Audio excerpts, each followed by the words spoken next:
When the Vale estate was divided among the heirs, young Edric received what everyone considered worthless, a fog-choked swamp on the manor's edge.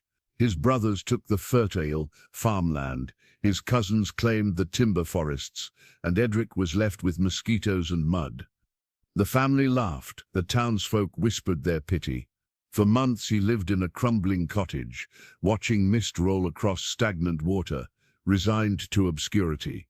Then a violent storm tore through the valley, uprooting an ancient oak that had stood for centuries. Beneath its massive roots, Edric discovered something that shouldn't exist, a stone vault bearing his family's forgotten crest, sealed and hidden for generations.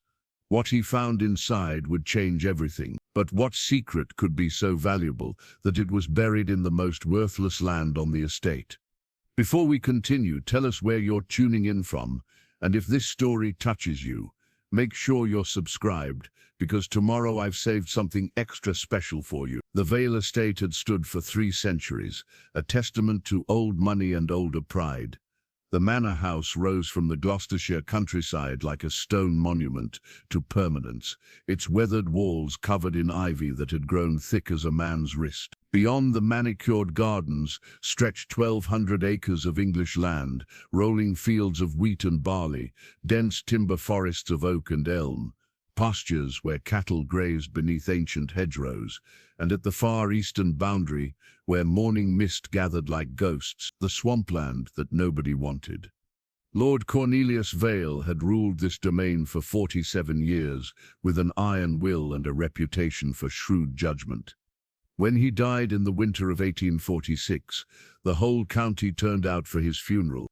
They filled the parish church to witness the passing of a man who had seemed to most invincible. His 3 sons stood at the graveside in their black coats. Marcus, the eldest at 31, broad-shouldered and ambitious with their father's sharp eyes. Thomas, 28, quieter but equally calculating, his mind always working through problems like a merchant tallying accounts.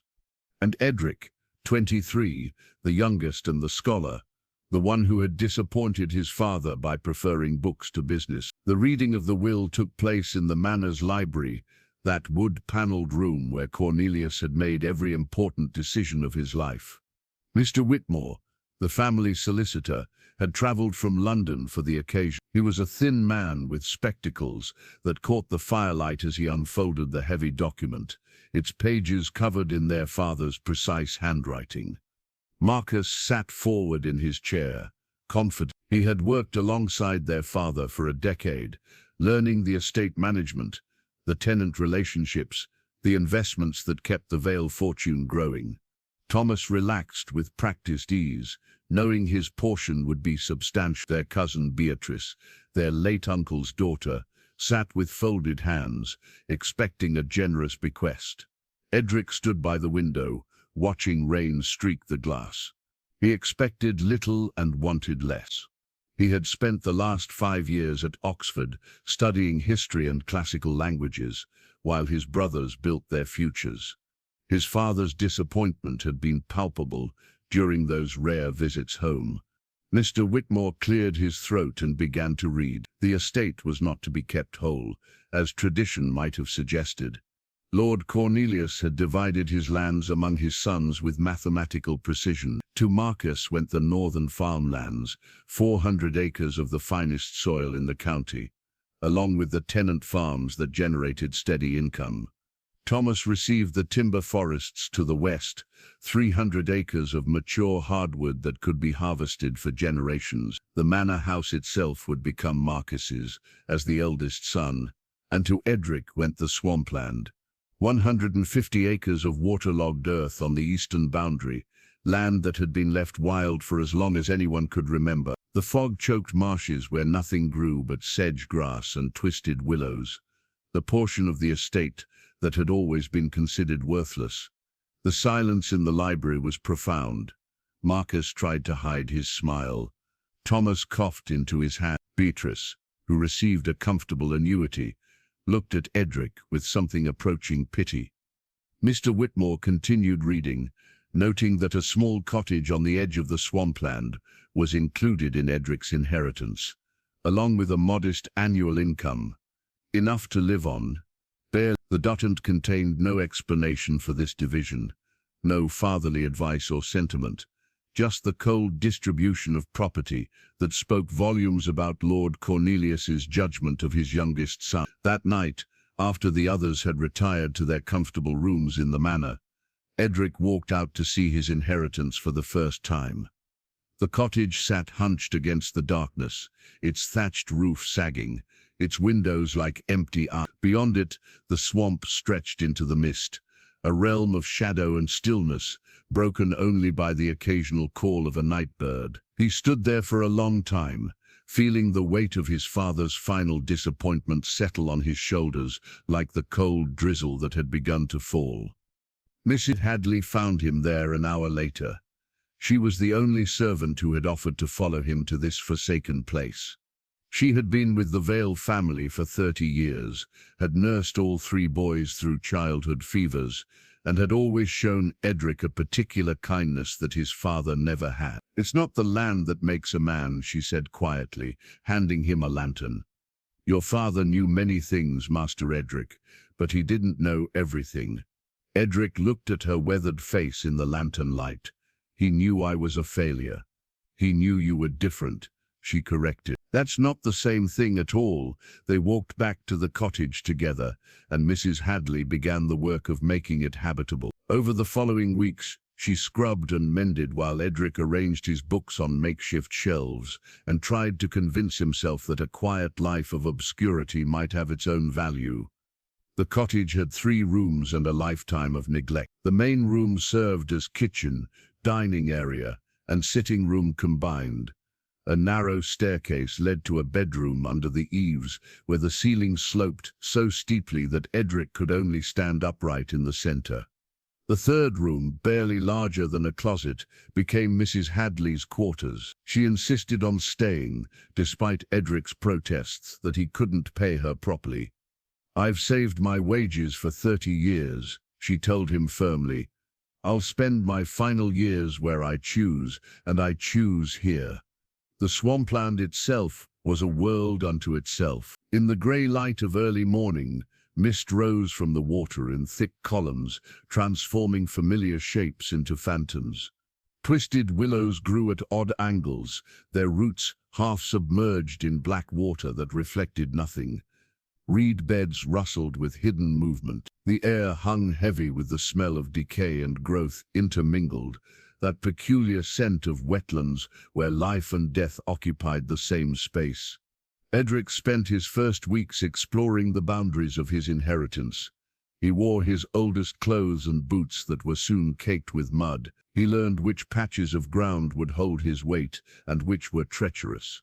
He discovered a family of herons nesting in the tallest willow, watched otters play in the clearer streams at the swamp's edge, found wild duck eggs hidden in the reeds. The townsfolk of Ashworth, the village nearest the estate, regarded him with poorly concealed pity. When he walked to the market, conversations would pause. Women would offer sympathetic smiles. Men would nod gravely and change the subject. Everyone knew the story: the scholar's son, the disappointment, exiled to the swamp, while his brothers claimed the valuable land. Marcus visited once, arriving on horseback with 2 servants in tow. He surveyed the cottage with barely concealed contempt, accepted a cup of tea that Mrs. Hadley prepared, and spent 20 minutes explaining his plans for the farmland. He would modernize the operations, he said. Increase yields, expand the tenant farms, build the Vale name into something even greater than their father had.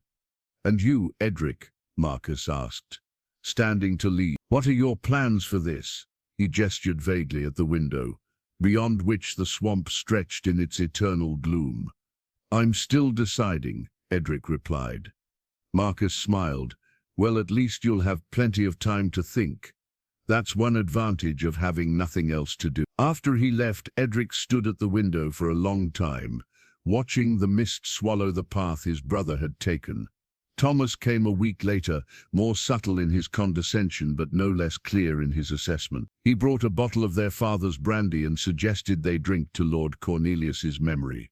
They sat by the fire, and Thomas talked about timber prices, about contracts he was negotiating with shipbuilders in Bristol, about the future of English oak in a changing world. "You could come work with me," Thomas offered, his third glass making him generous. "I could use someone with your education, someone who understands languages, can read contracts, correspond with foreign buyers." It was kindly meant, Edric knew. Thomas genuinely believed he was offering rescue. "I appreciate it," Edric said, "but I need to make something of this first. Give it a fair chance." Thomas looked around the cramped cottage, at the damp walls and smoking fireplace, and shook his head. "A fair chance at what, brother? There's nothing here but mud and mosquitoes." "Perhaps," Edric agreed, "but it's mine." The seasons turned. Spring came with wildflowers blooming in the drier patches, purple loosestrife and yellow flag iris, transforming the swamp into unexpected beauty. Summer brought heat that made the air shimmer and the mosquitoes swarm in clouds. Autumn arrived with its cooling rains, and Edric settled into a rhythm of solitude. He read his books. He walked the swamp daily, learning its moods and secrets. He helped Mrs. Hadley tend a small garden they'd started near the cottage. He learned to find a kind of peace in the isolation, though it was the peace of resignation rather than contentment. At night, lying in his narrow bed, under the sloped ceiling, he sometimes wondered what his father had meant by this inheritance. Was it punishment for his scholarly ways, a test of character, or simply the old man's practical assessment that Edric deserved no better? He would never know. Lord Cornelius had taken his reasons to the grave. The rumours had always been there, whispered at the edges of family gatherings, hinted at in the way certain elderly relatives would pause mid-sentence when speaking of the estate's history. Old Cornelius's grandfather, they said, had come into money rather suddenly. The family fortune, which had been comfortable but unremarkable, had grown substantially in a single generation. No one spoke of it directly, but the implications hung in the air like smoke. Mrs. Hadley remembered more than most, though she was careful about what she shared. One evening in late autumn, as they sat by the fire with the wind howling outside, she let slip a fragment of memory. "Your great-grandfather, Edmund Vale. He was a strange one," she said, her knitting needles clicking steadily. "My grandmother worked in the manor then. She said he would disappear for days at a time, come back with mud on his boots and secrets in his eyes." Edric looked up from his book. "What kind of secrets?" Mrs. Hadley was quiet for a moment, her needles pausing. "The kind that made a poor man rich and a rich man paranoid. He trusted no one toward the end, had locks put on every door, bars on every window, died alone in his study with papers burning in the fireplace. What was he burning? No one ever knew. By the time they broke down the door, there was nothing left but ash." She resumed her knitting. "Your grandfather never spoke of him. Some things are best left buried, he used to say." Edric returned to his book, but the words wouldn't settle in his mind. Some things are best left buried. He thought of the swampland stretching dark beyond the cottage walls, of the generations of Vales who had left it untouched, of his father's inexplicable decision to give it to him. Winter came with a vengeance that year. Snow fell heavy and stayed, transforming the swamp into a landscape of white and black, ice and shadow. The cottage was draughty, and they burned through their supply of wood faster than expected. Edric spent hours splitting logs, his breath frosting in the air, his hands growing calloused and strong. On the shortest day of the year, when darkness came early and the world seemed held in suspension, Edric made his way through the snow to the manor house. It was the annual family gathering, a tradition their father had insisted upon. Even in death, his wishes held weight. The manor was ablaze with light, warm, and welcoming in a way that made Edric's cottage seem even more miserable by comparison. Marcus had already installed himself as master of the house, his presence filling the rooms that had once belonged to their father. Thomas arrived with talk of his timber contracts, pleased with himself and his prospect. Beatrice was there with her new husband, a banker from London, with soft hands and a calculating smile. They gathered in the dining room for a meal that seemed designed to showcase everything Edric lacked. The table groaned with food. Wine flowed freely. Conversation turned to business, to profits, to the bright future of the Vale family fortunes. Marcus raised his glass. "To father," he said, "who taught us the value of good land and hard work." They drank. Edric felt the weight of unspoken words. Good land, not swampland, not worthless acres of mud and mist. And to family, Thomas added, "May we all prosper in our endeavors." More drinking, more pointed looks in Edric's direction. Beatrice's husband leaned forward. "I hear you're making quite the life for yourself out in the wetlands, Edric. Very rustic, very authentic." The table laughed. Polite, gentle laughter that was somehow worse than mockery. Edric set down his glass. "It suits me." "Does it really?" Marcus asked, and there was genuine curiosity in his voice. "Because if you ever want to sell, I'd consider buying it. Add it to the northern farms. Drain it properly, make something useful of it. It's not for sale. Everything's for sale, brother. It's just a matter of price." Edric stood. "Thank you for dinner. I should get back before the snow gets worse." Mrs. Hadley, who had been invited as a courtesy and sat quiet at the table's end, rose with him. They walked out into the cold together, leaving the warmth and light behind. "You handled that well," she said as they trudged through the snow. "Did I? I felt like a beggar at a feast." "You kept your dignity. That's more than they deserve." The cottage was cold when they returned, but Edric built up the fire and felt something settle in his chest. Determination, perhaps, or stubbornness. He would not sell. He would not give Marcus the satisfaction. This swampland, worthless as it was, belonged to him. Spring arrived slowly, reluctantly, as if the land itself needed convincing that winter had ended. The ice melted first in patches, revealing black water beneath. Then the snow retreated day by day, and the swamp began to wake. Frogs called in the evenings. Birds returned to build nests in the willows. Green shoots pushed through the mud. Edric had been living in the cottage for 9 months now. 9 months of isolation, of learning to find purpose in small tasks, of convincing himself that this exile might become something resembling a life. He had his books, his walks, his quiet evenings by the fire with Mrs. Hadley. It was not the life he had imagined at Oxford, but it was honest work of a kind, learning to accept what could not be changed.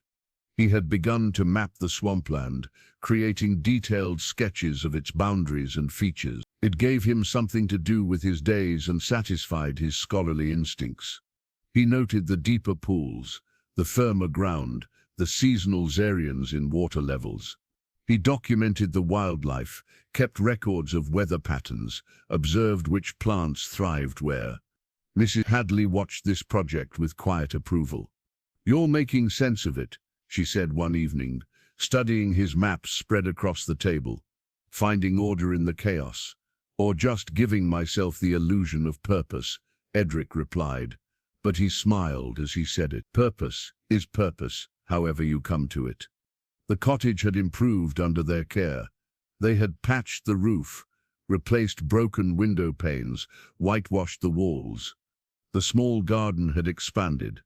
Mrs. Hadley had proven remarkably skilled at coaxing vegetables from the thin soil. They had potatoes, carrots, herbs that flavored their simple meals. They were not prosperous, but neither were they starving. Edric had even begun to appreciate the swamp's peculiar beauty. The way morning light filtered through the mist, golden and diffuse. The patterns frost made on the reeds, the absolute silence that could descend on certain afternoons when even the birds seemed to hold their breath. There was a peace in this place, he realized, for those willing to find it. One afternoon in early April, he stood at the edge of his property where the swamp met firmer ground, looking out over the wetlands that had become his world. The ancient oak tree rose before him, the largest tree on his land, perhaps the oldest tree on the entire estate. Its trunk was massive, scarred by centuries of weather, its branches spread wide, still bare but beginning to show the first hints of leaf buds. This tree had been here before the Vales claimed this land, before Edmund Vale and his mysterious fortune, before England itself took its current shape. It stood as a witness to time, indifferent to human concerns, rooted deep in earth that held its own secrets.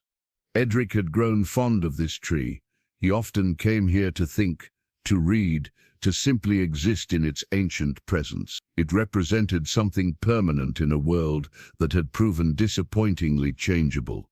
He touched the rough bark, feeling the depth of its age beneath his palm. "You've seen it all, haven't you?" he said quietly. "All the Vales, all their schemes and ambitions. And you're still here." The tree offered no answer, but Edric felt oddly comforted anyway. That night, as he lay in bed listening to the spring rain begin to fall, he thought about his father for the first time without bitterness. Perhaps Lord Cornelius had known something Edric was only beginning to understand. That value wasn't always measured in acres of farmland or cords of timber. That sometimes the things others overlooked held their own worth. Or perhaps his father had simply been a hard man who gave his disappointing son exactly what he deserved. Either way, Edric thought as sleep began to claim him. He was done apologizing for his inheritance. The swampland was his, and he would make of it what he could. Not for his father's approval, long beyond reach, and not to prove anything to Marcus and Thomas, but for himself, because a man needed to stand for something, even if that something was 150 acres of fog and mud that nobody else wanted. The rain fell harder, drumming on the roof somewhere in the darkness. The swamp absorbed the water as it had for countless springs before, patient and enduring, keeping its secrets buried deep. The storm came without warning on an October evening, when the air had grown heavy and still. Edric had been living in the cottage for just over a year now, settling into rhythms that felt almost comfortable. He had finished his detailed maps of the swampland and begun a journal documenting the seasonal changes in the water levels. Small projects, perhaps, but they gave shape to his days. Mrs. Hadley felt it first. She stood at the cottage door in the late afternoon, looking toward the darkening western sky with the certainty of someone who had weathered 70 English autumns. "We should bring in extra wood," she said, "and fill every bucket we have with water from the well." Edric looked at the clouds gathering on the horizon, purple, black, and heavy with menace. "Bad one? The worst I've seen in years. The animals know it too. Listen." He stepped outside and heard what she meant. The swamp had gone silent. No bird calls, no rustling in the reeds. Even the frogs had stopped their evening chorus. The world held its breath. They spent the next hour preparing, wood stacked inside the cottage door, water buckets filled, windows shuttered. Mr. Lee checked their food stores and moved anything valuable away from the walls where rain might seep through. The storm arrived with the sunset, though darkness came early under those black clouds. The first drops fell heavy as coins, striking the ground with force. Then the wind came, bending the willow trees until they nearly touched the ground. Rain fell in sheets, blown sideways by gusts that howled around the cottage like living things. Edric and Mrs. Hadley sat by the fire as the storm raged outside. The cottage shook. Wind found every crack and gap, whistling through in eerie tones. Rain hammered the roof so hard they had to raise their voices to be heard. "The oak will hold," Mrs. Hadley said, reading his thought. He had been thinking of the ancient tree, wondering if even something that old and strong could withstand this fury. "It stood for centuries," Edric agreed, Surely it can survive one more storm, but he felt uneasy without knowing why. Some instinct perhaps, or simply the primal fear that comes when nature shows its power and humans remember how small they are. The storm lasted through the night. Edric dozed in his chair, startled awake periodically by particularly violent gusts or the crash of something blown against the cottage walls. Mrs. Hadley slept more soundly, her faith in the cottage's walls apparently absolute. Dawn came grey and exhausted. The wind had diminished to occasional gusts, and the rain had softened to a steady drizzle. Edric opened the cottage door and stepped out into a transformed world. Branches littered the ground.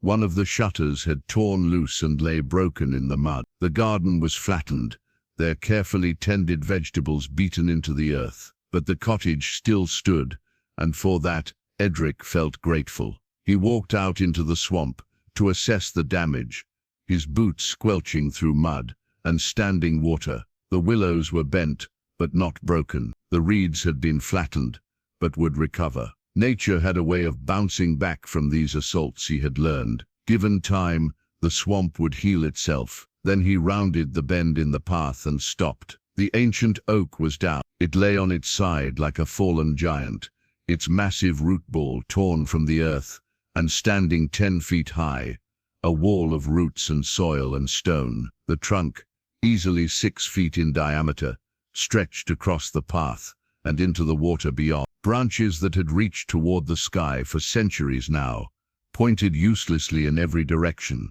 Edric stood staring at it, feeling an unexpected grief. This tree had been here longer than his family had owned.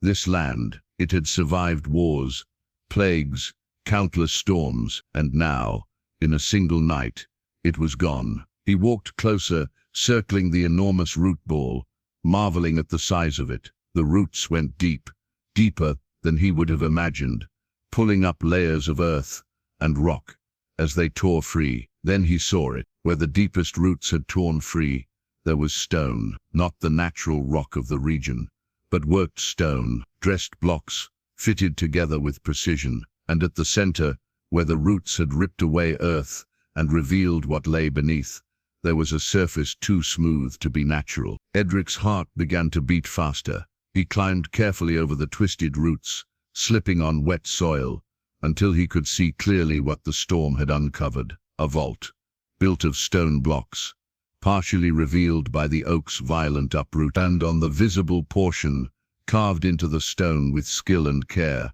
was a crest, a raven, with wings spread, clutching a key in its talons. The design was intricate, beautiful in its detail, but completely unfamiliar. It was not the Vale family crest. That was a lion rampant on a field of azure, carved above the manor house doors, stamped on the family seal that Marcus now possessed. This raven and key meant nothing to Edric, yet it was clearly intentional, clearly important, and clearly very old. He stood in the drizzling rain, staring at this impossible discovery. A vault, buried beneath the oldest tree on his property, sealed with a crest he did not recognize. How long had it been here?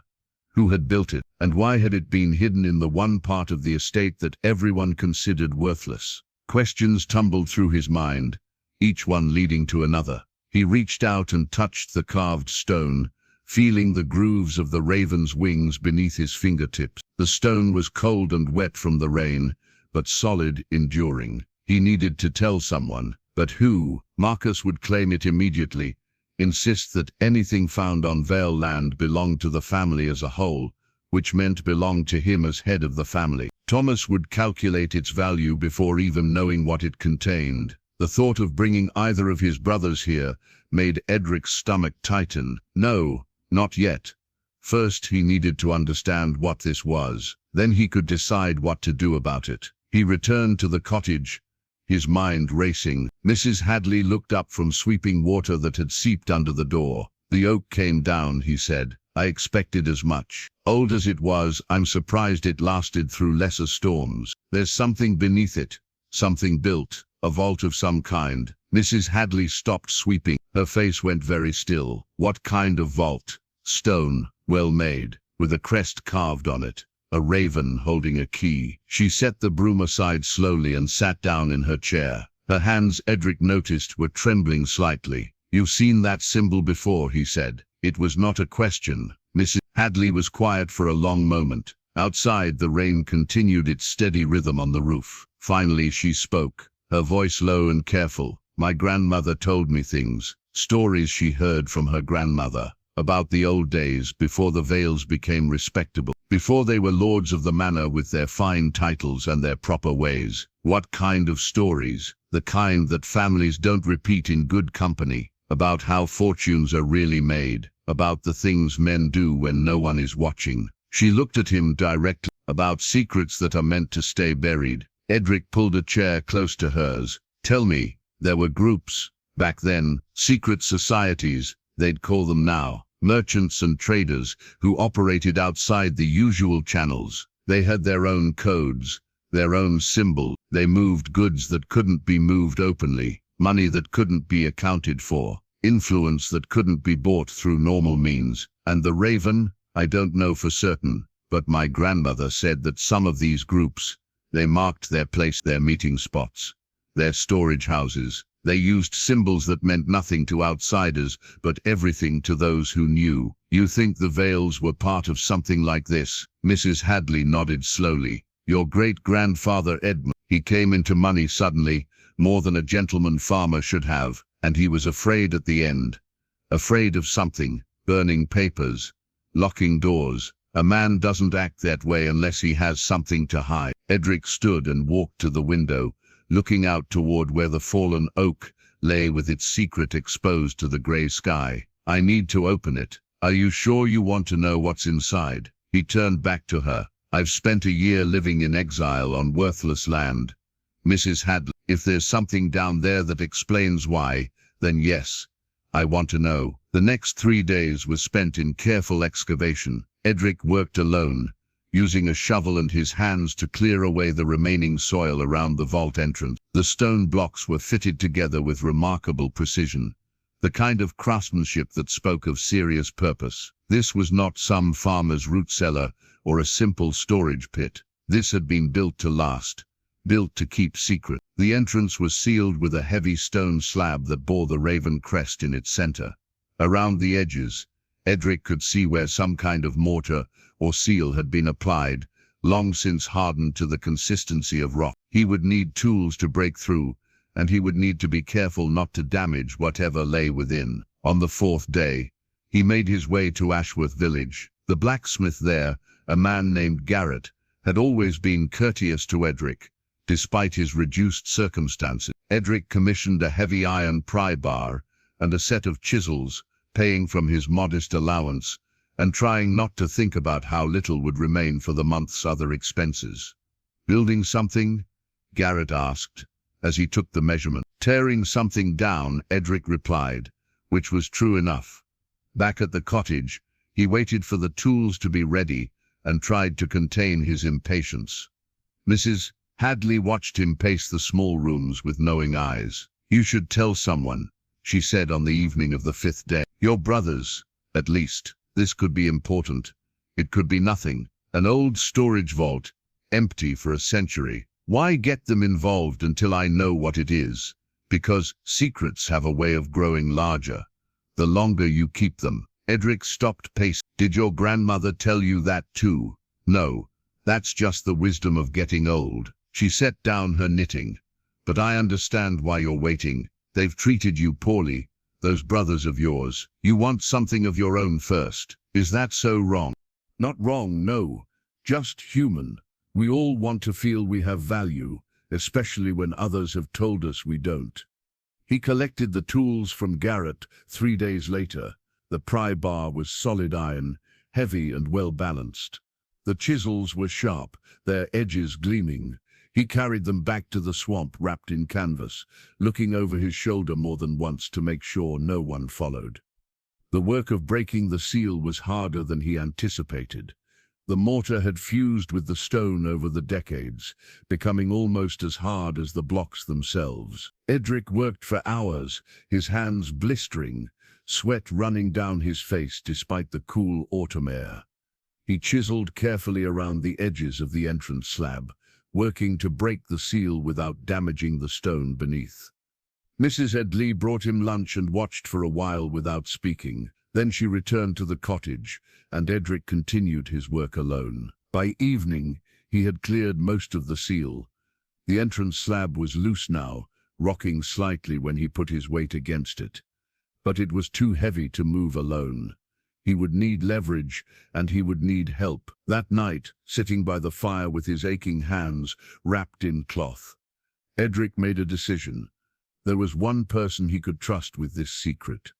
One person who would understand the historical significance and help him proceed carefully. William Thatch lived in Ashworth Village, in a house overflowing with books and papers and artifacts from every corner of England's past. He was an antiquarian by passion and a private tutor by necessity, teaching the children of wealthy families when he needed money and pursuing his own research when he didn't. He was 45 years old, never married, and generally considered eccentric by the villagers. He was also the only person Edric had met since coming to the swamp who treated him as an equal rather than an object of pity. They had become friends over the past year, bonding over a shared love of history and a mutual disinterest in the social hierarchies that obsessed everyone else. William had visited the cottage several times, bringing books and conversation, never once commenting on Edric's reduced circumstances, except to say that he preferred the quiet of the swamp to the noise of proper society. Edric walked to William's house the next morning. The antiquarian answered the door in his shirt sleeves, ink stains on his fingers, looking as if he had been up all night working. "Edric, what a pleasant surprise. Come in, come in. I've just made tea, though I warn you it's gone cold." I became distracted by a fascinating manuscript about medieval land grants and completely forgot about it. The interior of William's house was organized chaos. Books were stacked on every surface, some in neat piles, others in precarious towers that looked ready to topple. Maps covered the walls, held in place with pins. Artifacts sat on shelves, Roman pottery shards, Saxon brooches, bits of carved stone from churches long demolished. They sat in William's study, and Edric came straight to the point. "I've found something on my land, something I need your help with." William set down his cold tea, his eyes sharpening with interest. "What kind of something?" "A vault, buried beneath the old oak tree that came down in the storm. Stone construction, very well made, with a crest I don't recognize carved on the entrance." "Describe the crest." "A raven with spread wings, holding a key in its talons." William went very still. He stood abruptly and crossed to one of his bookcases, running his finger along the spines until he found what he wanted. He pulled out a leather-bound volume and began flipping through pages. "Here," he said finally, turning the book so Edric could see. "Is this the symbol?" It was identical. The raven, the key, even the style of the carving matched what Edric had found. The book's text was in Latin, with annotations in English along the margins. "What is it?" Edric asked. "The mark of a trading compact that operated in the early 18th century. They called themselves various names, but historians refer to them as the Raven Compact. They were merchants, primarily, but they dealt in goods and information that couldn't be traded openly. Smuggling, some would call it, though they considered themselves legitimate businessmen working around unjust tariffs and regulations." William sat back down, his expression thoughtful. "They were powerful for about 30 years, then they disappeared from the historical record quite suddenly. Around 1745, I believe. There were rumors of betrayals, of members turning informant to save themselves from prosecution. But I've never seen any definitive proof of what happened to them. And you think my family was involved? If that symbol is on your land, carved into a vault, that someone went to great lengths to hide, then yes, I'd say the Vales were almost certainly members." William leaned forward. "Have you opened it?" "Not yet. The seal is broken, but the entrance stone is too heavy to move alone. That's why I came to you." William's eyes lit up with the kind of excitement Edric had only seen when the antiquarian discovered a particularly rare book. "When do we start?" They returned to the swamp together, William carrying a bag of tools and talking rapidly about the historical significance of the find. He examined the vault entrance with meticulous care, running his hands over the carved stone, measuring the dimensions, making sketches in a small notebook he produced from his pocket. "Remarkable preservation," he murmured. "The craftsmanship is exceptional. Whoever built this knew their trade. This wasn't some rough smuggler's cache. This was constructed by professionals." Together, they worked the pry bar under the entrance slab. It took both of them putting their full weight on the bar to shift it, and even then it moved only inches at a time. But gradually, carefully, they worked it loose. The slab scraped against stone as they pushed it aside, revealing darkness beneath. A smell emerged from the opening, musty and old, but not unpleasant. The scent of dry earth and ancient air, untouched for generations. William produced a lantern from his bag and lit it with steady hands. The flame caught and grew, casting dancing shadows across their faces. "Well then," he said quietly, "shall we see what your ancestors felt was worth hiding?" Edric nodded, his mouth dry with anticipation. Together they descended into the vault. The passage descended at a steep angle, stone steps cut into the earth, with the same precision as the entrance. The walls were lined with brick, curved in an arch overhead to prevent collapse. William held the lantern high, illuminating cobwebs that hung like lace from the ceiling and dust motes that danced in the light. "Careful," he said. "These steps may be unstable after all this time, but the steps were solid. Whoever had built this place had built it to endure." They descended perhaps 20 feet before the passage leveled out and opened into a chamber. The vault was larger than Edric had imagined. The ceiling was vaulted brick, the floor packed earth covered with flat stones. Along the walls stood wooden shelves, remarkably well preserved in the dry air. And on those shelves sat objects that made both men stop and stare. There were boxes of various sizes, some wooden, some metal. There were books, their leather bindings cracked with age, but intact. There were rolled documents tied with ribbon that had faded to grey. And in the corner, sitting on a small table as if someone had just set it down yesterday, was a leather-bound ledger. William moved to the shelves like a man in a dream, setting the lantern on the table and reaching for one of the books with reverent care. He opened it gently, and even in the dim light, Edric could see the writing inside, neat columns of numbers and names. "It's an account book," William said, his voice hushed. "Recording transactions. Look at these dates, Edric. 1725, 1726. This is nearly a century and a quarter old." Edric picked up the ledger from the table. It was heavier than he expected, bound in good leather with brass corners. When he opened it, he found page after page of entries, but the writing was strange, not illegible, but coded somehow. Letters and numbers arranged in patterns that suggested meaning without revealing it.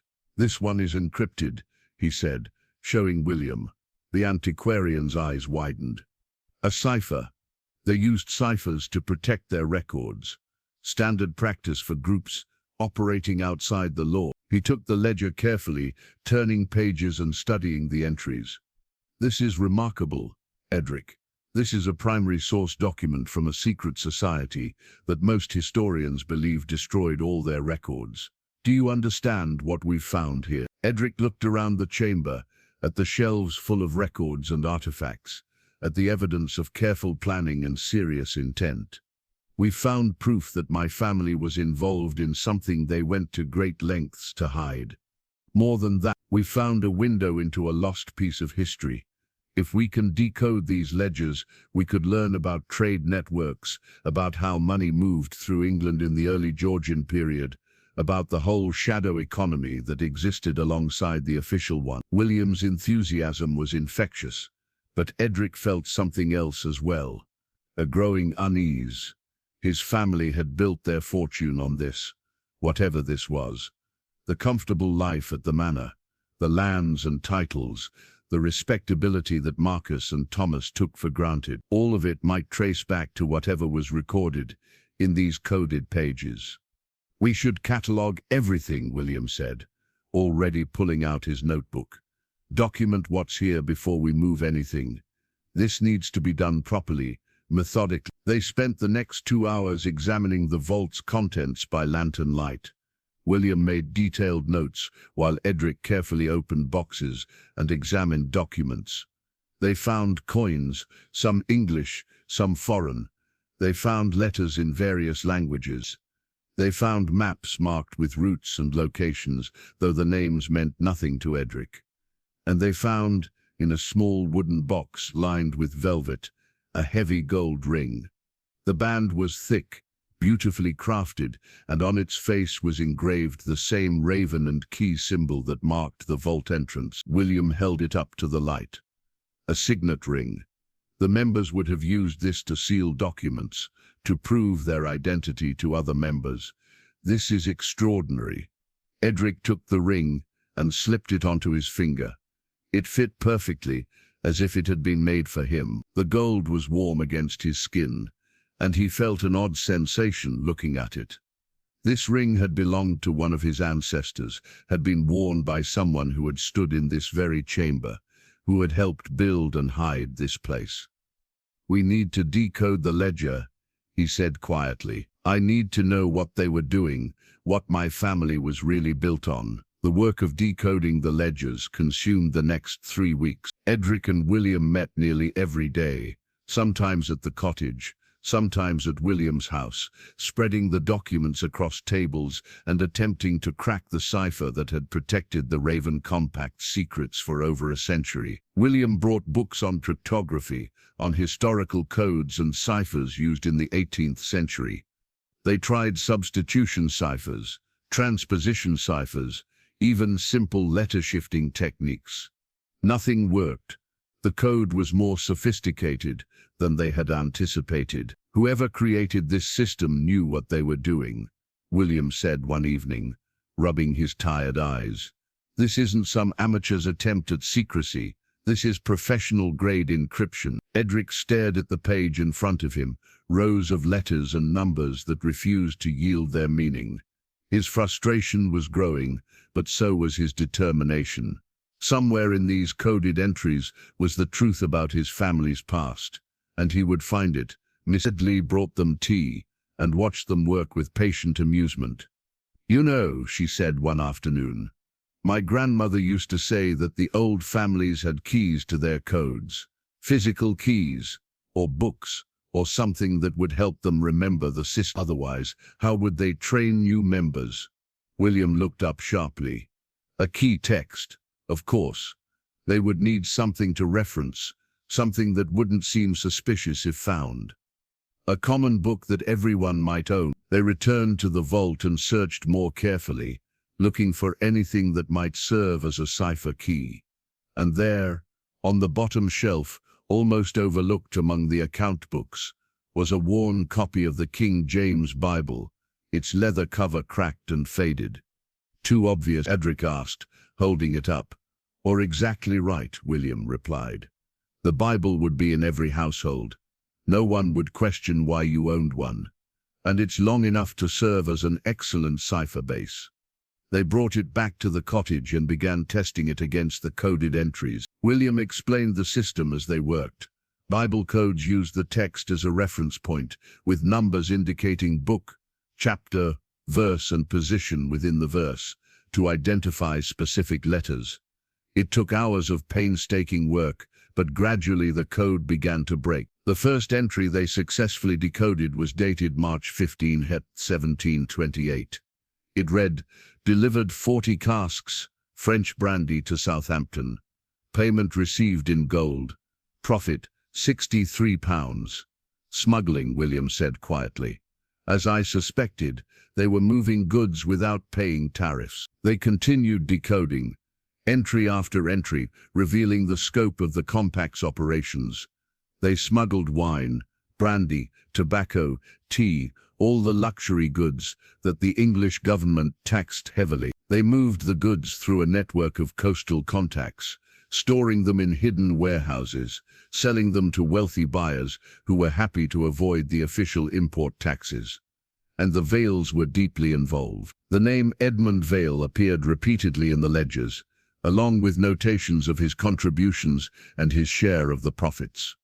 The swampland, Edric realized, must have served some purpose in this network, perhaps as a transfer point or a hiding place, somewhere the authorities wouldn't think to look. They were making enormous sums, William said, tallying up the profit columns. In today's money, we're talking about thousands of pounds per year. Over the 30 years the compact operated, that's a fortune. Edric felt his understanding of his family history shifting. The respectability, the manor house, the gentleman farmer lifestyle, all of it built on smuggling and tax evasion. All of it purchased with money that should have gone to the crown. Keep reading, he said. There must be more. They stopped operating in 1745. Something happened to end it. They worked late into the night, decoding entry after entry, watching the story unfold. The compact grew bolder over the years, moving larger shipments, taking greater risks. The profits soared, but so did the danger. There were mentions of close calls with customs officers, of shipments nearly discovered, of members who grew nervous about the risks they were taking. Then came the entries from 1744. And the tone changed dramatically. The neat, business-like records became more cautious, more coded even within the cipher. References to difficulties and pressures from London appeared frequently. Several members had been questioned by authorities. Someone had talked, or at least the compact feared someone had. The final entries from early 1745 were sparse and worried. Plans to suspend operations, discussions about destroying records, mentions of members fleeing to the continent or retiring from the business entirely. And then, abruptly, the ledger ended. No final entry, no conclusion, just blank pages where the story should have continued. That's it? Edric asked, flipping through the remaining empty pages. It just stops? William was studying the last few entries with a frown. Look at this. March 1745, met with authorities. Outcome uncertain. EV could be Edmund Vale, your great-grandfather. Edric's stomach tightened. What does that mean? Met with authorities about what? I don't know. But 2 weeks later there's this entry: compact dissolved by mutual agreement. All debts settled. God have mercy on us all. That's the last line in the entire ledger. They sat in silence, the weight of implication heavy between them. Edmund Vale had met with authorities just before the next dissolved. It didn't require much imagination to connect those two events. He betrayed them, Edric said quietly.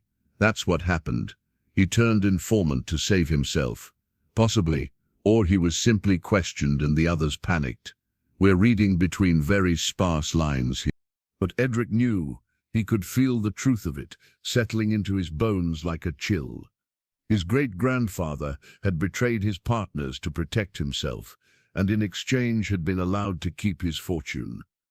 The swampland vault had been Edmund's insurance, perhaps. The proof of his involvement carefully hidden away where no one would find it, unless they knew to look. Over the following days, Edric found it difficult to concentrate on anything else. He went through the motions of his daily routine, but his mind kept returning to the vault and its revelations. His family's fortune was built on betrayal. Everything the Vales had become traced back to Edmund's decision to save himself at the expense of his partners. William noticed his distraction. You're taking this personally. Shouldn't I? This is my family's legacy. This is where everything I am comes from. You're not responsible for what your great-grandfather did a century ago. No, but I benefit from it, don't I? The education I received, the life I lived before father died, even this worthless swamp I inherited. All of it purchased with betrayal. William set down the document he had been examining. Let me tell you something about history, Edric. If we traced every family fortune back to its origins, we'd find very few built on entirely and entirely foundations. Conquest, exploitation, sharp dealing, outright theft. That's how power and wealth are accumulated. The Vales are not unique in this. That doesn't make it right. No, it doesn't. But it does make it human. Your great-grandfather made choices in circumstances we can't fully understand. He may have felt he had no alternative, or he may have been a coward who saved himself while his partners suffered. We'll never know for certain. Edric walked to the window, looking out at the swamp that had become his home. What do I do with this knowledge? Do I tell Marcus and Thomas? Do I reveal that everything they're so proud of is built on smuggling and betrayal? That's your decision to make, but I'd suggest thinking carefully before you do. Some truths, once spoken, can't be taken back. That evening, Edric returned to the vault alone. He carried a lantern and the signet ring, which he had taken to wearing on a chain around his neck. The chamber felt different now that he understood its purpose. This wasn't just a hiding place. It was a monument to guilty conscience, a time capsule left by a man who knew what he had done and wanted some record to survive, even if hidden. He found a small wooden chest he and William had not yet examined thoroughly. Inside were personal items, a pipe, a pocket watch, a leather wallet. And at the bottom, wrapped in oilcloth, was a bundle of letters tied with string. Edric brought the letters up to the cottage and spent the evening reading them by firelight. They were written in Edmund Vale's hand, the same precise script that appeared in the ledger. But these were not business records. These were personal, painful, and profoundly revealing. The first letter was addressed to no one in particular, dated June 1745, 3 months after the compact's dissolution. Edmund wrote about sleepless nights, about the faces of his former partners haunting his dreams. He wrote about the necessity of his choice, about the alternative being prison or worse. He tried to justify himself across the pages. But even a century later, Edric could feel the guilt bleeding through every line. The second letter was to his son, though apparently never sent. In it, Edmund explained what he had done and why. The authorities had evidence, he wrote. They knew about the compact's operations. Edmund had been given a choice: cooperate and keep his freedom and fortune, or remain silent and lose everything. He had chosen survival. His partners had been arrested, their assets seized, their families ruined.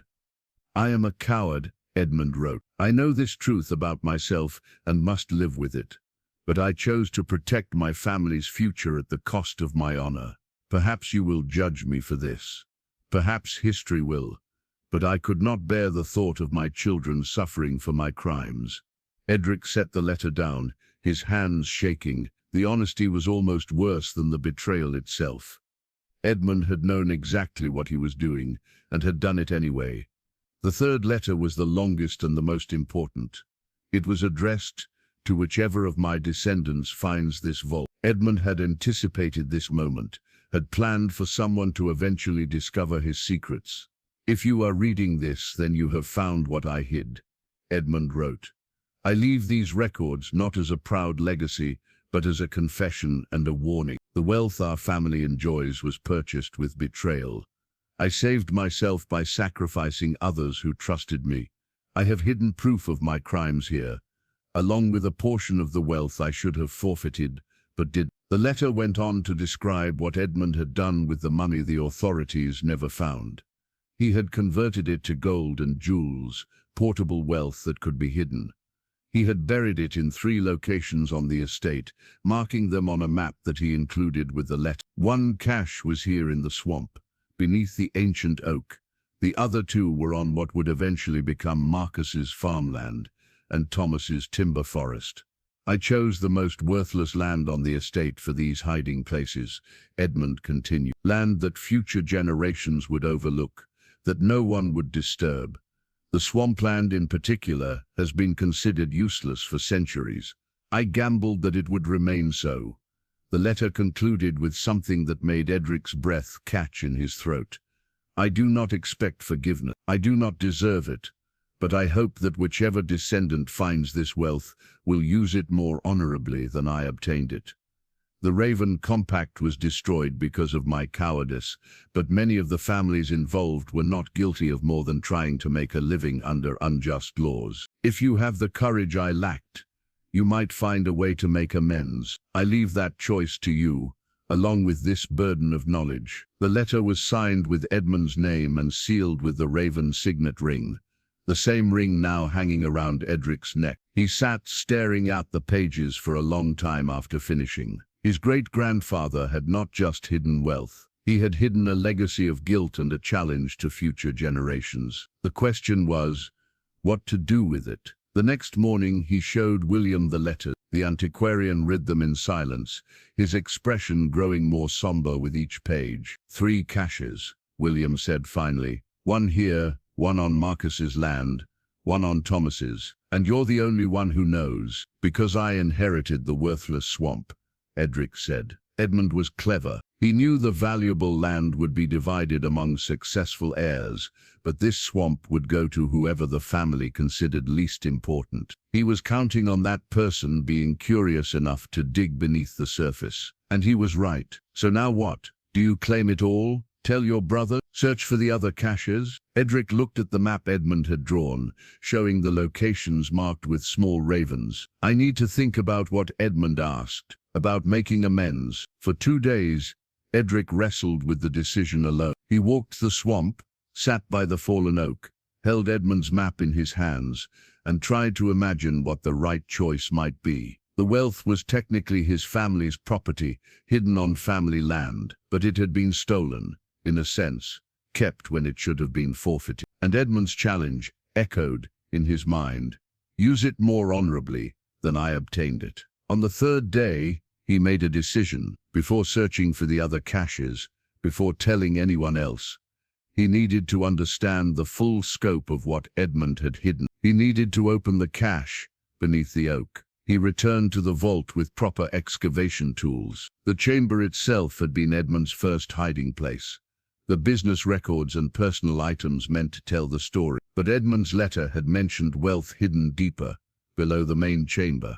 Edric spent hours examining the vault's floor, tapping stones, looking for any sign of a hidden compartment. Finally, beneath a removable section of flagstone in the corner, he found a second chamber, smaller than the first, accessed by a narrow shaft that required him to lower himself down carefully. The lantern light revealed a space no larger than a wardrobe, and stacked against the walls were wooden boxes, iron-bound and locked. Edric's heart pounded as he forced the first lock with a chisel. The lid creaked open, and even in the dim light, the contents gleamed. Gold, coins of various denominations, some English, some foreign, enough gold to fill a large sack, representing a fortune by any measure. The second box held more of the same. The third contained jewelry, rings, necklaces, brooches, all of high quality, all easily convertible to cash. Edric sat back on his heels, overwhelmed. This was not some modest inheritance. This was serious wealth, the kind that could change a man's life completely. And Edmund had said there were 2 more caches of similar size. He climbed back to the main chamber and sat on the stone steps, trying to process what he had found. With this wealth, he could restore the cottage into a proper manner. He could live comfortably for the rest of his life. He could prove to Marcus and Thomas and everyone else that he was not worthless, that his inheritance had value after all. But Edmund's words haunted him. Make amends. Use it more honorably. That evening William came to the cottage as arranged, and Edric showed him what he had found. The antiquarian's eyes widened at the sight of the gold. Good Lord, William breathed. This is significant wealth, Edric. Life-changing wealth. Edmund said there are 2 more caches like this. 1 on Marcus's land, 1 on Thomas's. William sat down heavily. So the total would be 3 times this amount. That's a fortune that rivals some noble estates. It's also stolen, Edric said quietly, or kept when it should have been forfeited. Edmund betrayed his partners, then kept a portion of the compact's wealth rather than surrendering it all to the authorities. Technically, after a century, Any legal claim to it is long expired. This is your inheritance, Edric. Your family's property, hidden on your family's land. But morally, William was quiet for a moment. That's a harder question. The men Edmund betrayed are long dead, their families scattered or absorbed into the general population. You can't make amends to people who no longer exist. Their descendants exist. Somewhere in England, there are people whose ancestors lost everything because of Edmund Vale's cowardice. People who might have been wealthy and comfortable if the compact had succeeded, or at least been caught fairly rather than betrayed from within. You can't possibly trace all those families after a century. Maybe not all of them, but Edmund's ledgers list the compact members by name. I could try to trace their descendants, couldn't I? Find out what happened to their families, whether any of them need help now. William looked at him with something approaching admiration. You're serious about this? About Edmund's challenge to use the wealth honorably? I don't know yet, but I need to understand the full truth before I decide anything, and that means I need to see what else Edmund left behind. Edric spent the next week researching the compact members whose names appeared in Edmund's ledgers. William helped,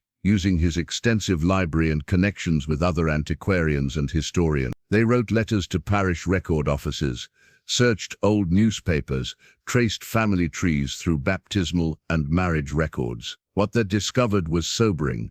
Of the 12 members of the Raven Compact, 8 had been arrested in the spring of. Their assets had been seized, their families ruined. Some had died in prison.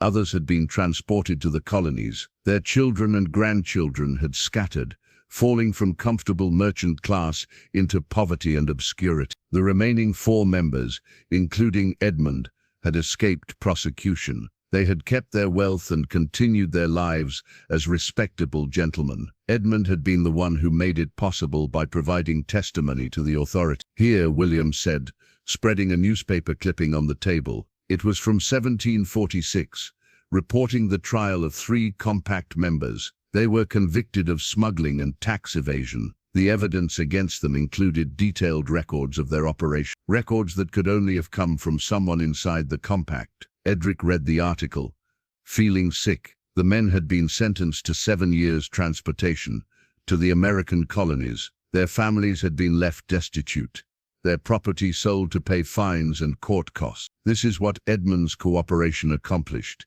he said quietly. He saved himself and destroyed them. Among the arrested members was a man named Thomas Ashford, whose family had once owned the neighboring estate. Edric knew that name. The current Lord Ashford, the local magistrate, was descended from that line, but the family had lost their original lands a century ago and only recently rebuilt their fortune through banking and marriage. Another name caught his attention, Jonathan Reed, a merchant from Bristol. William's research showed that Reed's descendants had remained in Bristol, working as shopkeepers and tradesmen, never recovering the wealth their ancestor had lost. What are you thinking?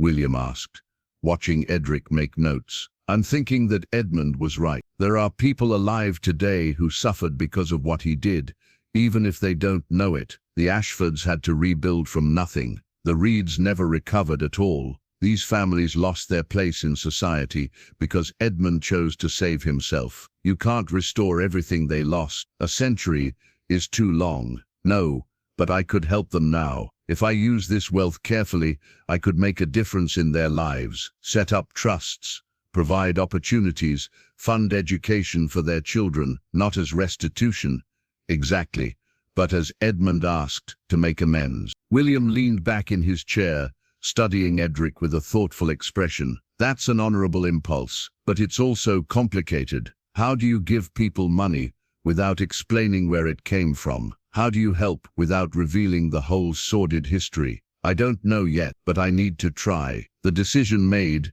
Edric felt a weight lift from his shoulders. He would not simply claim the wealth for himself. He would use it as Edmund had challenged him to do, as an opportunity for redemption, rather than just enrichment. But first, he needed to secure the other 2 caches, and that meant accessing land that belonged to his brothers. He studied Edmund's map carefully. The cache on Marcus's farmland was buried beneath an old grain storage building that still stood. The cache on Thomas's timber forest land was beneath a stone marker that had once served as a boundary point. Both locations were accessible, but both would require him to enter his brother's property without permission. Or he could tell them the truth, explain what he had found, share Edmund's letters, propose that they work together to make amends for their great-grandfather's betrayal. But Marcus's face at the family dinner floated in his memory. "Everything's for sale, brother. It's just a matter of price." Marcus would never agree to give away a fortune to strangers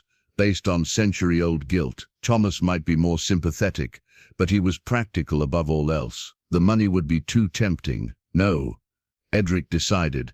He would have to do this alone. He would retrieve the other caches himself, then decide how best to distribute the wealth. He would be the one to carry out Edmund's wishes, even if his brothers never knew what had been found and lost on their land. The decision felt right, but it also felt dangerous. He was planning to trespass on his brother's property and take something they didn't know existed. Legally, he might have a claim, since the wealth was hidden before the land was divided. Morally, the situation was murky. Practically, if he was caught, the family scandal would be enormous.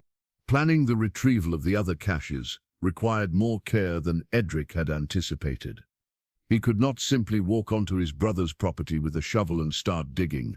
Marcus employed workers on the farmland who would notice an intruder. Thomas had timber crews moving through the forest regularly. Both locations would need to be accessed at times when no one else was around. Edric studied the patterns of activity on both properties over the next 2 weeks. He learned that Marcus's workers finished by late afternoon and rarely returned until morning. The grain storage building stood near the edge of the farmland, accessible from a little-used path. Thomas's timber forest was more challenging, but the boundary marker was located in a remote section where crews had already harvested the mature trees and wouldn't return for months. William watched these preparations with growing concern. "You're talking about trespassing and excavation on someone else's property. If you're caught, this won't just be embarrassing, it could be legally complicated. The wealth was hidden before father divided the estate.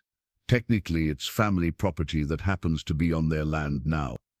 That's a fine legal distinction that won't help much if Marcus calls the magistrate. Then I won't get caught." But Edric's confidence was more show than substance. The truth was, he was terrified. Not just of being discovered, but of what this endeavor represented. He was planning to deceive his brothers, to take something from their land, to keep secrets that could destroy the family's reputation if revealed. Yet Edmund's letters weighed on his conscience. The old man had carried his guilt to the grave and left this burden for his descendants. Someone had to try to make it right, even if imperfectly, even if a century too late. Mrs. Hadley sensed his inner turmoil. One evening as they sat by the fire, she set down her knitting and spoke plainly. "You're planning something dangerous. I'm planning to do what's right. Those aren't always the same thing, Master Edric. Sometimes the right thing is also the stupid thing." He smiled despite himself. "Then I'm about to be righteously stupid. Your brothers won't forgive you if they find out. They haven't forgiven me for being born the wrong son. At least this way I'll have done something worthwhile." Mrs. Hadley was quiet for a moment. Then she reached into her apron pocket and pulled out a small object wrapped in cloth. She handed it to Edric. "My grandfather gave this to me before he died. Said it had been in our family for generations. I think you should have it now." Edric unwrapped the cloth to find a small brass compass. It was old, beautifully made, with intricate engravings around the edge. When he opened it, the needle swung true, but he noticed something odd. There was a second, smaller needle beneath the first, and it pointed in a different direction entirely. "What is this? I never knew for certain, but my grandfather said it was special, that it could find things that were meant to be found." I always thought he was speaking metaphorically, but now, with everything you've discovered, I wonder if he meant it literally. Edric held the compass up to the lamplight, examining it more closely. The craftsmanship was exceptional, far beyond what a simple family heirloom should be. And there, engraved so finely he had almost missed it, was a small symbol on the inner case. A raven holding a key, his breath caught. This belonged to the compact. I didn't know that until you showed me the symbol from the vault. But yes, I believe so. My family served the Vales for generations. Perhaps one of your ancestors gave it to one of mine, or perhaps it was taken when Edmund's papers were burned. Either way, it's yours now. Edric turned the compass in his hands, watching both needles move. The main needle pointed north, as expected, but the smaller needle swung around until it pointed northeast, toward Marcus's farmland. "It's pointing at the cache," he whispered. "Or it's just an old broken compass with a faulty second needle," Mrs. Hadley said practically. "But if it helps you find what you're looking for, then perhaps it's meant to be." That night, Edric tested the compass more thoroughly. He stood in different locations around the cottage and the swamp, watching the smaller needle move. It consistently pointed in the same direction, adjusting as he changed position but always indicating the same distant location. When he brought the compass to William's house, the antiquarian examined it with fascination. He produced a magnifying glass and studied the mechanism carefully, making small notes in his journal. "This is extraordinary work," William said. "The primary compass is standard, but this secondary mechanism is something else entirely.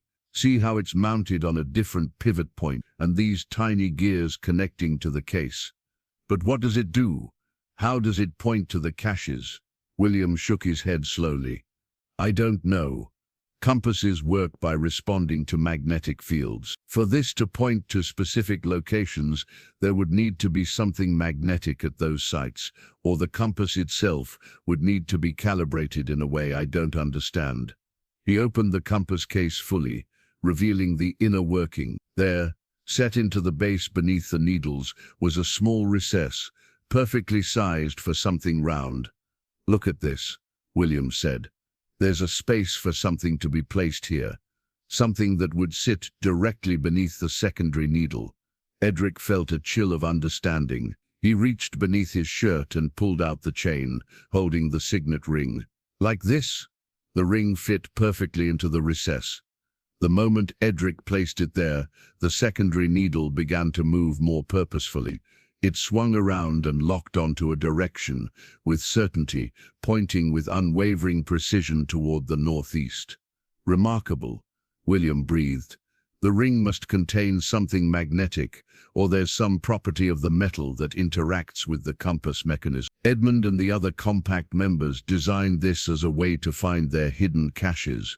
With the ring and the compass together, they could locate their buried wealth even if maps were lost or destroyed. Edric tested it by walking in different directions. The needle always swung back to point the same way, adjusting its angle as he moved, but consistently indicating the location of the cache on Marcus's land. "It's like having Edmund's map, but better," Edric said. "This will guide me directly to the spot." Over the next few days, Edric prepared for his expedition with meticulous care. He gathered the tools he would need: a shovel, pry bar, lantern, rope. He studied the route to Marcus's farmland, identifying paths that would keep him out of sight. He chose a night when he knew Marcus would be away in London on business, reducing the chance of unexpected encounters. The night before he planned to go, William arrived at the cottage with unexpected news. "I've been thinking about this plan of yours," he said without preamble, "and I've decided I'm coming with you." "William, that's not necessary. This is my burden to carry." "Nonsense. You'll need someone to keep watch while you dig. And if something goes wrong, you'll need help. Besides, I've invested considerable time in understanding this mystery. I'm not going to miss the resolution." Edric wanted to refuse, to keep his friend out of potential trouble, but he also felt relieved. The thought of undertaking this alone had weighed on him more than he wanted to admit. "All right," he said, "but if we're caught, I take full responsibility." "You're just an historian who I misled." "Agreed. Though I suspect Marcus will see through that story immediately." They planned to leave just after midnight, when the household would be asleep and the roads empty. Edric spent the evening checking and rechecking his supplies, unable to settle his nerves. This was really happening. He was about to trespass on his brother's land and dig up a fortune that Marcus didn't know existed. Mrs.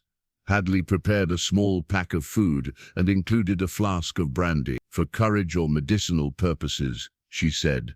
"Whichever proves necessary." "You don't approve of this, do you?" Edric asked. She was quiet for a moment, then sighed. "I think you're doing what you believe is right, even though it's risky and possibly foolish. I think Edmund left you an impossible burden, and you're trying your best to carry it honorably. And I think that whatever happens, you're a better man than your great-grandfather was. That's a low standard to meet. Perhaps, but you're meeting it anyway." She patted his hand. "Be careful, Master Edric. The dead can ask much of the living, but they can't protect us from the consequences of trying to grant their wishes." At midnight, Edric and William set out into the darkness, carrying their tools and guided by the compass that had waited generations to serve its purpose again. The walk to Marcus's farmland took nearly an hour, moving carefully through the darkness with only a shuttered lantern to light their way. The November night was cold and clear, stars bright overhead, frost beginning to form on the grass. Their breath came in white clouds as they moved along the edges of fields, staying away from the roads where they might be seen. The compass guided them unerringly. Edric held it open in his palm, the ring seated in its place beneath the secondary needle. As they drew closer to Marcus's property, the needle's pull seemed to grow stronger, more insistent. They reached the boundary fence and climbed over carefully, mindful of the noise they made. Beyond stretched the farmland that had once been part of the unified estate. Fields lay fallow for winter, dark furrows running in neat rows toward the distant buildings. The old grain storage building stood silhouetted against the sky, a sturdy stone structure built generations ago. It was still in use, Marcus's workers storing equipment and supplies there. Edric felt a twist of guilt, knowing he was trespassing on his brother's well-maintained property, with the intent to take something from beneath it. "The cache should be directly underneath," William whispered, studying the compass reading, "probably accessible from inside the building." The door was locked, but the lock was old and simple. William produced a piece of wire and worked at it with surprising skill until it clicked open. "A useful talent for a historian," Edric murmured. "One learns various skills when researching in places that don't always welcome researchers." Inside, the building smelled of grain dust and old wood. Farm implements lined the walls. Sacks of seed were stacked in corners. The floor was packed earth, smooth and hard from years of use. Edric opened the lantern fully now that they were hidden from outside view. He held the compass and walked slowly across the floor, watching the needle. It pointed downward at a sharp angle when he reached the far corner, near where a heavy workbench sat against the wall. "There," he said. Beneath the bench, they moved the bench aside, revealing undisturbed earth beneath. Edric began to dig, working as quietly as possible. The soil was hard, resisting the shovel. Each scrape and thud seemed loud in the silent building. "Someone's coming," William hissed suddenly. Edric froze, listening. Footsteps outside, moving toward the building, a light bobbing in the darkness. His heart hammered in his chest. "The workbench," William whispered urgently. "Get behind it."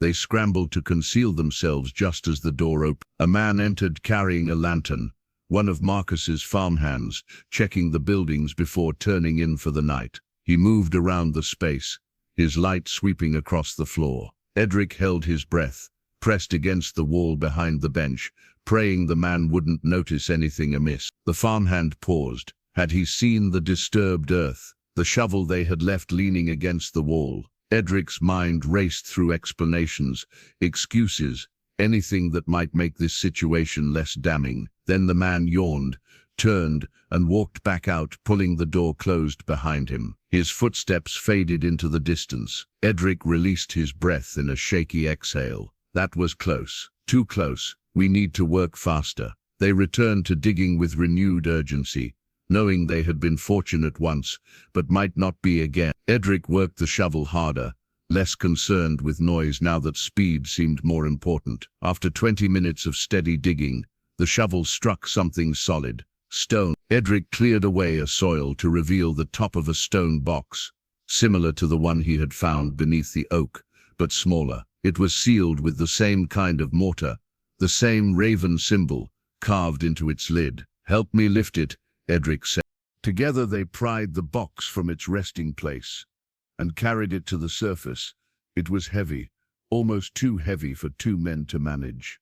Whatever was inside represented substantial weight. Edric used the pry bar to break the seal.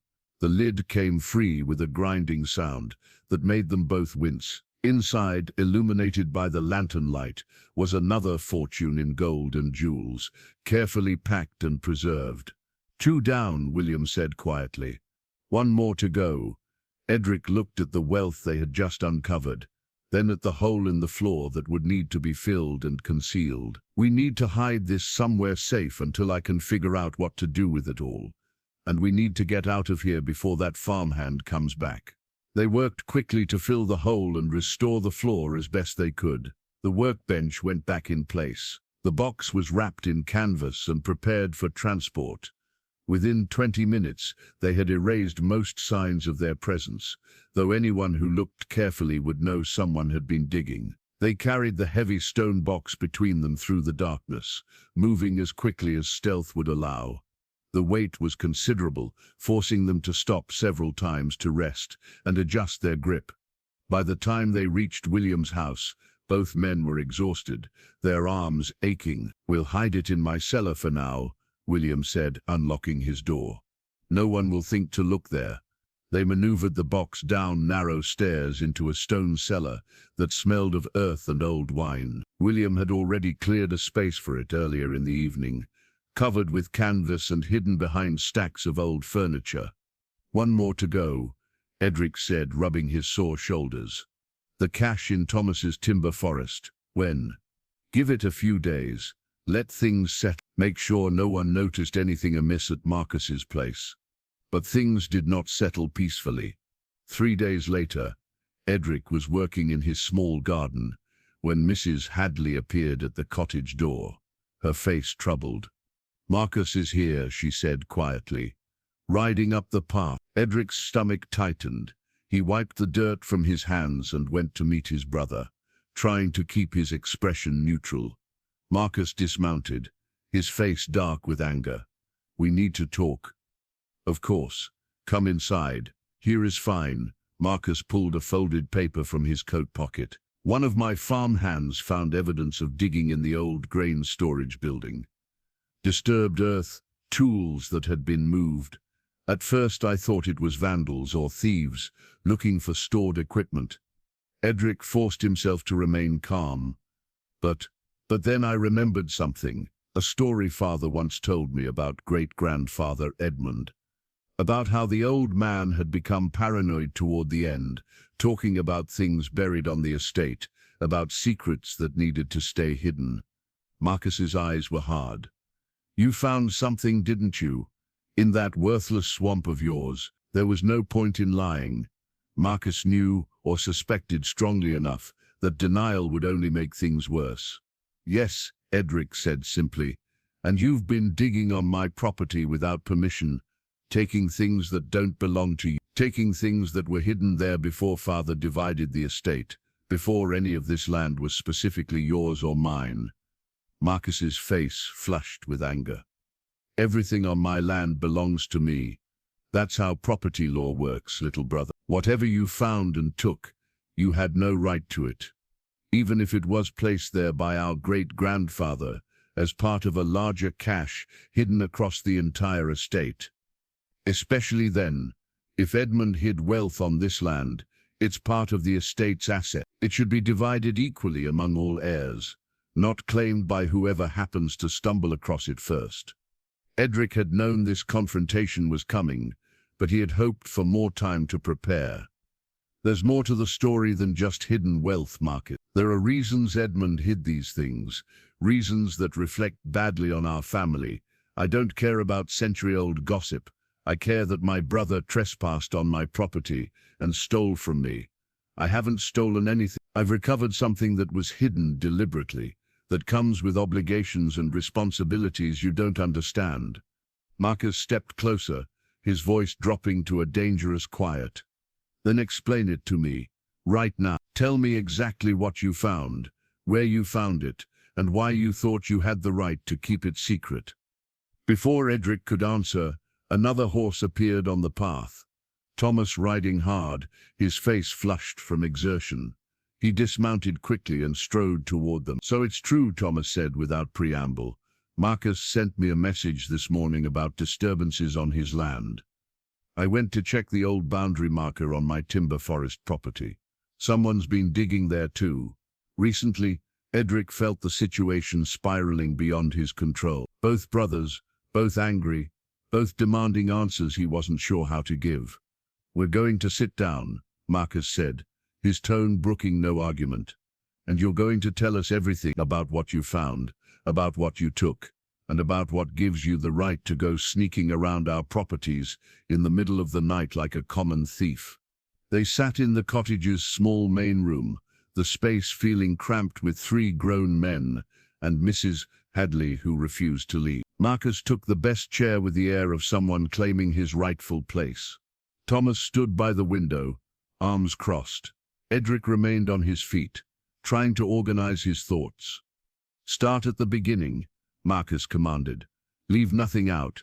So Edric told them about the storm and the fallen oak, about the vault beneath its roots, the raven crest, the coded ledgers, about Mrs. Hadley's stories and William's research into the Raven Compact. He brought out Edmund's letters and watched his brothers read them, saw their expressions shift from anger to shock to something approaching disgust. Smuggling, Thomas said flatly. Our great-grandfather was a smuggler and an informant, Marcus added, his voice tight. He betrayed his partners to save himself. This is what our family fortune is built on. Yes, Edric said quietly. That's the truth Edmund left for us to find. Marcus set down the letters with careful precision. And the wealth he mentions? The 3 caches? I've recovered 2 of them, one from the swamp beneath the oak, one from your grain storage building, Marcus. The 3rd is still buried at the boundary marker on Thomas's land. How much are we talking about? Edric described what he had found. The gold coins, the jewelry, the portable wealth that Edmund had converted from the compact's ill-gotten gains. He watched his brothers calculate, saw the wheels turning behind their eyes. That's a fortune, Thomas said. That's enough wealth to change everything, to expand our holdings, to make investments, to secure the family's position for generations. It's also stolen, Edric said, or at least kept when it should have been forfeited. Edmund betrayed 8 men to protect this wealth. Their families were ruined because of what he did. Marcus waved a hand dismissively. That was over a century ago. Any legal claim to this wealth expired decades past. What matters now is that it exists, that it belongs to the Vale family, and that we need to decide how to handle it. Edmund left instructions, Edric said. He challenged whoever found this to use it more honorably than he obtained it, to make amends if possible. Amends to who? Marcus demanded. To ghosts, to descendants who don't even know their ancestors were involved in smuggling. That's sentimental nonsense, Edric. This is family property, hidden on family land. It belongs to us. Some of those descendants are still suffering the consequences, Edric argued. The Ashford family lost their original estate because of Edmund's betrayal. They only rebuilt their fortune through generations of hard work. The Reed family never recovered at all. They're still working as shopkeepers in Bristol. Thomas looked thoughtful. Lord Ashford, the magistrate, his family was part of this compact. His ancestor was arrested and transported based on evidence Edmund provided. The family lands were seized to pay fines. That's awkward, Thomas murmured. Ashford sits in judgment over property disputes and legal matters throughout this region. If he knew our family wealth came from betraying his ancestor, it could affect his view of us considerably. Marcus stood abruptly, which is precisely why this information never leaves this room. No one can know about Edmund's involvement with the compact. We take the wealth, we divide it equally among the three of us, and we never speak of it again. That's not what Edmund asked, Edric said. Edmund was a coward and a traitor. Why should we care what he asked? Because someone needs to try to make this right. Marcus turned on him, anger flashing in his eyes. You self-righteous fool. You found a fortune, and instead of claiming it sensibly, you've been skulking around trying to play the noble hero. You trespassed on our property, you took what you had no right to take alone, and now you're trying to lecture us about honor. I was trying to do what Edmund asked, to use the wealth honorably, by giving away our inheritance to strangers, by impoverishing ourselves to satisfy the guilty conscience of a man who died before we were born. Thomas stepped between them. Let's all calm down. Fighting won't solve anything. There's nothing to solve, Marcus said coldly. The law is clear. Whatever was found on my land belongs to me. Whatever was found on Thomas's land belongs to him. Whatever you found on your swamp belongs to you. If you want to give your third away to make yourself feel noble, that's your choice. But don't expect us to do the same. Edric felt his own anger rising to match Marcus's. So you'll just take the money and pretend it came from nowhere? Live comfortably on wealth bought with betrayal. I'll live comfortably on my inheritance, yes, as is my right, even knowing how it was obtained. Even knowing that families were destroyed so Edmund could save himself. Marcus's face hardened. What happened in 1745 is not my responsibility. I won't impoverish myself over events I had no part in. Then you're no better than Edmund was. The words hung in the air like a challenge. Marcus took a step toward Edric, his hands clenched into fists. Thomas moved quickly to place himself between them again. Stop it, both of you, Thomas said firmly. This isn't helping. Mrs. Hadley, who had been silent throughout, finally spoke. There's someone else who should be part of this conversation. All three brothers turned to look at her. Lord Ashford, she continued. His family has the greatest claim to be wronged in all this, and as magistrate, he has the legal authority to make judgments about property found on the estate. Perhaps we should hear what he has to say before we tear each other apart. Absolutely not, Marcus said immediately. We're not involving outsiders in family business. He's not an outsider, Edric said slowly, understanding Mrs. Hadley's wisdom. His ancestor was part of the compact. He has as much right to know this history as we do. Maybe more. You want to hand evidence of our family's crimes to the local magistrate? Marcus looked incredulous. Have you lost your mind?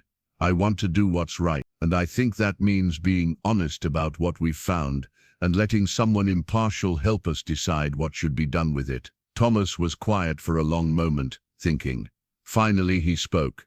Mrs. Hadley may have a point. If we simply divide this wealth among ourselves and word somehow gets out about where it came from, we could face serious consequences. Better to address it honestly now than have it exposed later. There's nothing to expose if we keep our mouths shut, Marcus insisted. Secrets have a way of coming to light, Mrs. Hadley said. Especially secrets this large. Your great-grandfather learned that lesson too late. Perhaps you should learn it in time. Edric made his decision. I'm going to speak with Lord Ashford. I'm going to show him Edmund's letters and tell him what we found. What you two do with your portions of the wealth is your choice. But I won't build my future on lies and hidden guilt. Then you're a fool, Marcus said, and you'll regret this. Perhaps, but I'll regret it honest. Marcus stood abruptly. I want the cash from my land. Whatever you took from the grain storage building, I want it returned immediately. It's safe. Once we've spoken with Lord Ashford and decided on a fair distribution, you'll have access to it. I'll have access to it now, or I'll have the magistrate arrest you for theft. Go ahead, Edric said, his voice steady despite his racing heart. Tell Lord Ashford That I found evidence of our great-grandfather's crimes buried on your land and you want to claim it as your property. See how he responds to that. The standoff stretched between them. Marcus's face was flushed with anger, his jaw tight. Thomas looked uncomfortable, caught between his brothers and uncertain which side to take. Finally, Marcus turned toward the door.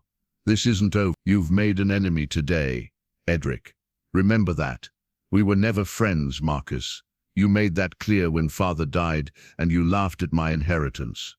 Marcus left without another word, slamming the door behind him hard enough to rattle the windows. Thomas lingered a moment longer. He's right about one thing, Thomas said quietly. This could destroy the family's reputation if it becomes public. Then help me find a way to handle it that doesn't require hiding the truth.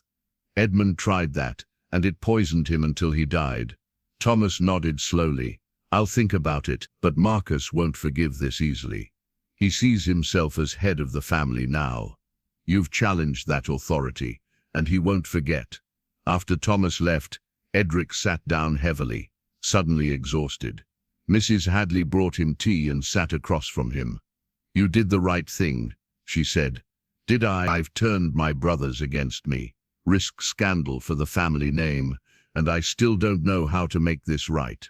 But you're trying. That's more than Edmund managed. She patted his hand. Now comes the hard part. Telling Lord Ashford the truth, and hoping he's the man I think he is. Edric looked at Edmund's letters spread across the table, at the evidence of crimes and betrayals a century old, but still capable of causing harm. Tomorrow he would visit Lord Ashford. Tomorrow the truth would either set things right or destroy everything his family had built. Either way, there was no turning back now.